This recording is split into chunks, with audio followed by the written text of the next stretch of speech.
Hello everyone, this is Rushikesh Bankar, lecturer in Electronics and Telecommunication Department, NIT Polytechnic Nagpur. Today we will see the topic number 6.1, that is signal conditioning under the unit number 6 signal conditioning and data acquisition system. तो आज हम unit number 6 start कर रहे हैं जिसका नाम है signal conditioning और डाटा एक्विजिशन सिस्टम। उसमें से जो टॉपिक नंबर 6.1 है वो आज हम देखेंगे और नाम है signal conditioning. So before start our today's lecture, first of all we will see what are the prerequisite of our today's lecture. So humidity measurement, then resistive hygrometer, then pH measurement. These three topics we will cover in the last lecture. Now in today's lecture what we will see, basic introduction about unit number 6, that is signal conditioning, then what is the need of signal conditioning and the use of signal conditioning. So the learning outcomes, तो आज के जो learning outcomes हैं वो देखेंगे हम। You will able to learn about the basics of signal conditioning, then you will able to learn the need of signal conditioning and you will able to understand the use of signal conditioning. So these are the learning outcomes of our today's lecture. Now introduction to signal conditioning. So the practical world works mostly with analog signal, that is analog signal. So it is a continuously variable signal. Analog signal is a continuously variable signal. For example, sound. Sound is a continuous signal without breaks. तो यहाँ पे देखो, ये diagram दिखाई है यहाँ पे dB time. तो जो साउंड होता है वो देखो कंटिन्यूसली है, सिर्फ उसका जो एम्पलीट्यूड है इन dB वो वेरी है. सो दिस इज ये कंटिन्यूस है, इसमें कोई ब्रेक नहीं है. So sound is a continuous signal, that is continuous signal without breaks. यहाँ पे कोई भी ब्रेक नहीं है. इसका एम्पलीट्यूड लेकिन वेरी हो रहा है साउंड का. जैसे साउंड अगर कम ज़्यादा होता है तो उसका जो एम्पलीट्यूड होता है वो भी कम ज़्यादा वेरी होगा. So second is digital signal. So the digital signals are discrete in nature. So there is specific value for certain time duration or sampling time.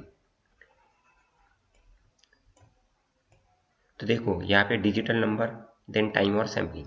तो ये डिस्क्रीट इन नेचर में है. इसकी जो स्पेसिफिक वैल्यू होती है certain time duration, जैसे कि देखो ये मेरा टाइम ड्यूरेशन है इतना, तो इसकी सर्टन वैल्यू कितनी है यहाँ पे इतनी रहेगी. फिर इस यहाँ से लेके यहाँ तक जो टाइम ड्यूरेशन है इसकी वैल्यू देखो यहाँ तक है. फिर ये जो वैल्यू है ये इस पर्टिकुलर टाइम ड्यूरेशन के लिए है, बराबर है. So there is specific value, मतलब कुछ स्पेसिफिक वैल्यू है उस सर्टन टाइम ड्यूरेशन की. For example, a clock with pointers is analog system. The pointer indicating seconds continuously rotates around the scale. A digital clock, however, displays a decimal number for seconds that jumps directly from one value to other value. Now, what is the need of signal conditioning? अभी signal conditioning की क्या need है वो देखेंगे. The operation performed on signals received from transducers to convert them to a form suitable for interfacing with other elements in the process control loop is known as signal conditioning. तो signal conditioning क्या हो गया, जो operation perform होते हैं signals पे वो कहाँ से रिसीव्ड होते हैं, ट्रांसड्यूसर से. क्यों रिसीव्ड होते हैं, to convert them to a form suitable for interfacing. जो इंटरफेसिंग हमें करनी है उस इंटरफेसिंग के लिए हमें जो जिस फॉर्म का सिग्नल चाहिए, एनालॉग या डिजिटल या जो भी है, with elements in process control group, एक पर्टिकुलर प्रोसेस कंट्रोल ग्रुप में वो होता है, उसको बोलेंगे हम signal conditioning. The signal conditioning unit gives stable excitation to the transducer. The stability of the excitation source directly controls both zero and full scale output. Then the signal conditioning unit provides stable gain for processing and amplifying very low level signals generated by the sensors. तो signal conditioning unit जो होता है वो क्या provide करता है, stable gain. Stable जो gain होता है वो प्रोवाइड करता है किस लिए, for processing and amplifying very low level signals generated by the sensors. तो सेंसर से जो लो लेवल सिग्नल हमारे जनरेट होते हैं उसको स्टेबल गेन, उसको प्रोसेस करता है, एम्पलीफाई करता है for stable gain. For example, a strain gauge generates a full-scale output of 6.667 millivolt when excited with 3.33 volt DC। तो ये एक स्ट्रेन गेज का एग्जांपल दिया है जो जनरेट करता है फुल स्केल आउटपुट कितना, 6.667 मिलीवोल्ट। जब हम एक्साइटेशन जो हम देते हैं वो कितना देते हैं, 3.33 volt DC। This 6.667 millivolt sensor output is amplified to 10 volt DC by signal conditioning unit। अब जो हमारा 6.667 मिलीवोल्ट सेंसर आउटपुट है उसको एम्पलीफाइड करेंगे अप टू 10 वोल्ट DC, किससे, using signal conditioning unit. Then this unit provides isolation from line voltage and transients. तो यहाँ पे देखो, first block is transducer, second is signal conditioning unit and third is receiving equipment. मतलब output रहेगा, यहाँ से देखो इनपुट जा रहा है, फिर यहाँ से फिर से इधर इनपुट आ रहा है, इनपुट फॉर एक्साइटेशन, ठीक है। Now AC signal conditioning unit. So this is AC signal conditioning unit की ब्लॉक डायग्राम है।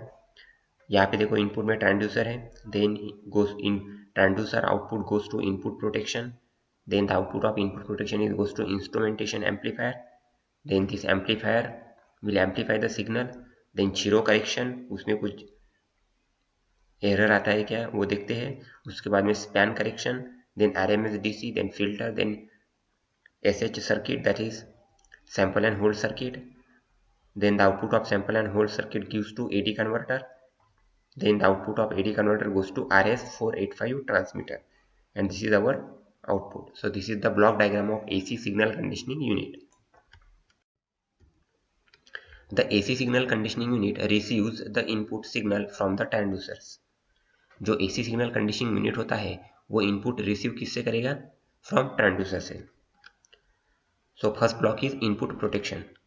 The transducer is protected from high voltage transients such as surge or overexcitation line voltage, etc. Then the second block is instrumentation amplifier। The low amplitude AC input signal is amplified using instrumentation amplifier। तो instrumentation amplifier का function क्या हो गया, low amplitude AC input signal को amplify करेगा using instrumentation amplifier। Common mode AC signal is blocked and differential mode signal is amplified। जो common mode AC signal होता है उसको वो ब्लॉक क्या करेगा, ब्लॉक कर देगा, and the differential mode signal is amplified. Then the third block is filter. So the function of filter is, filters are used to improve the signal to noise ratio of the signal. तो जो signal का signal to noise ratio होता है उसको improve करता है, उसको improve करने के लिए हम फिल्टर यूज करते हैं। The high frequency noise pickup in signal is blocked. तो जो हाई फ्रीक्वेंसी नॉइज होता है उसको पिक करके करेगा सिग्नल में और उसको ब्लॉक कर देगा। Then the fourth is sample and hold circuit. The sample and hold circuit is used to maintain the signal level constant for a set duration of time for AD conversion. तो sample और hold circuit क्या करता है, to maintain the signal level constant, जो signal level होती है उसको constant रखने के लिए उसको मेंटेन करता है, सिग्नल लेवल कांस्टेंट जो उसको मेंटेन करता है for a set duration of AD conversion time। Then fifth block is isolation। So this block protects a signal conditioning unit from voltage transients and power line shorting incidents। अब इसका नाम ही है isolation, तो ये isolate करेगा, बराबर है। So this block protects the signal conditioning unit from voltage transients. जो वोल्टेज ट्रांजिएंट्स और पावर लाइन शॉर्टिंग इंसिडेंट्स होता है उससे ये आइसोलेट करेगा, ये ब्लॉक जो सिग्नल कंडीशनिंग यूनिट है उसको आइसोलेट करेगा। Then sixth is driver block। So the driver block amplifies the signal and does VD conversion for the transmission, then AD converter। So this AD converter converts analog signal to digital signal। Then 8th is RS485 communication. For transmitting digital signal over a two-wire system to receiving unit, this block is used. तो ये block का function क्या है? To transmit the digital signal over a two wire system to the receiving unit. Then ninth is excitation voltage. So this block gives a necessary operating supply to transducer for its operation, that is conversion of physical quantity in electrical signal. अब ये excitation voltage मतलब क्या करेगा? ये input देगा जो operating system है हमारी, मतलब ये सप्लाई करेगा ऑपरेटिंग सिस्टम को voltage. So this block gives necessary operating supply करेगा to the transducer for its. Transducer का जो ऑपरेशन होता है, ट्रांसड्यूसर ऑपरेट करने के लिए जो सप्लाई होता है, वो सप्लाई ये एक्साइटेशन वोल्टेज देता है, that is conversion of physical quantity to electrical signal. Excitation frequency of 1 kilohertz to 10 kilohertz is normally applied. अब इसकी जो एक्साइटेशन फ्रीक्वेंसी होती है वो उसकी रेंज क्या है? 1 किलोहर्ट्ज टू 10 किलोहर्ट्ज, ये नॉर्मली अप्लाई करते हैं. So then the program outcomes. तो इसमें हम जो हमारे पीओज है 7 पीओज वो मैप करेंगे. आज के लेक्चर में जो टॉपिक्स कवर किए उस टॉपिक्स को हम मैप करेंगे. सो PO1, PO2, PO4, PO6 और PO7 ये 5 पीओज हमारे आज के लेक्चर के टॉपिक्स को मैप करते हैं. So this is the so we will summarise our today's lecture. तो आज के लेक्चर में हमने क्या देखा? बेसिक इंट्रोडक्शन देखा डिजिटल सिग्नल. तो आज के लेक्चर में हमने सिग्नल प्रोसेसिंग का बेसिक इंट्रोडक्शन देखा. उसके बाद में सिग्नल कंडीशनिंग का नीड देखा, need of signal conditioning, then use of signal conditioning. So thank you.